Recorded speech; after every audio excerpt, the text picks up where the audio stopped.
கர்த்தருடைய நாமத்துக்கு மகிமை உண்டாவதாக. May all glory be to God's holy name today. 2026 June மாதம் 7ஆம் தேதி திருவிருந்து ஞாயிற்றுக்கிழமை. Today is 7th month of June, that year 2026. இயேசுவின் நாமத்தினால் In the name of our Lord Jesus Christ, மகிழ்ச்சியாக உம்மை மகிமைப்படுத்தி வாழ கிருபை செய்வீராக. let us live our life by rejoicing and glorifying your name. என்னுடைய பிரசங்க தலைப்பானது, The topic of my message today is, வெளிச்சத்தை போல வெளிவர செய்வார். He will make it come out like light. ஆபத்துக்குள்ளாகாதே, வார்த்தையை விட்டு வழி விலகாதே. Do not get involved in dangerous situations. Do not go astray from His word. சங்கீதம் 37 4வது 5வது வார்த்தையின்படி, The book of Psalms 37 verse 4 and verse 5, மகிழ்ச்சியாயிரு, ஒப்புவித்து வாழ். Delight yourself and live a happy life. முதலாவது குறிப்பு, As my first point, தேவனை மகிமைப்படுத்துவதில் விருப்பத்துடன் வாழ். be willing to live a life to glorify God. சங்கீதம் 37 4. The book of Psalms 37 verse 4, கர்த்தரிடத்தில் மனமகிழ்ச்சியாயிரு, அவர் உன் இருதயத்தின் வேண்டுதல்களை உனக்கு அருளிச் செய்வார். Delight yourself in the Lord and He will give you the desires of your heart. கவனியுங்கள், Listen to this carefully. அனாக் வேர் சொல்லிலிருந்து வந்தது. The word comes from the root word Anak. இது மிகுந்த மகிழ்ச்சி அடைதல். This word means great happiness. ஆனந்த பாடல். This means a song of joy. குழந்தையைப் போல் ஒருவனின் அரவணைப்பில் சொகுசாக இருத்தல்.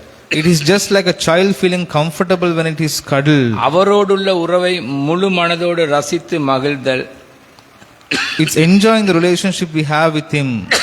பாதையில் தடை கற்கள் பொல்லாதவர்களை நீ சந்தித்தாலும், Even when we meet stumbling blocks and wicked people in our way, இந்த மகிழ்ச்சி என்று சொல்லும் போது when we say rejoice, தேவனுடன் நெருங்கி பழகி மகிழ்ச்சி அடையும் போது நம் சுயநல ஆசைகள் மாறி இறைவனின் விருப்பமே நம் இருதயத்தின் ஆசையாக மாறும். when we are in close relationship with God, our personal desires will disappear and His desires will become our desires. அப்பொழுது இருதயத்தின் விருப்பம் நிறைவேறும். And then our desires of our heart will be fulfilled. இரண்டாவது குறிப்பு, As my second point, ஒப்புவித்து வாழ். live by surrendering your life to God. சங்கீதம் 37 5, உன் வழியை கர்த்தருக்கு ஒப்புவித்து அவர் மேல் நம்பிக்கையாயிரு, அவரே காரியத்தை வாய்க்க பண்ணுவார். Commit your way to the Lord, trust in Him and He will set.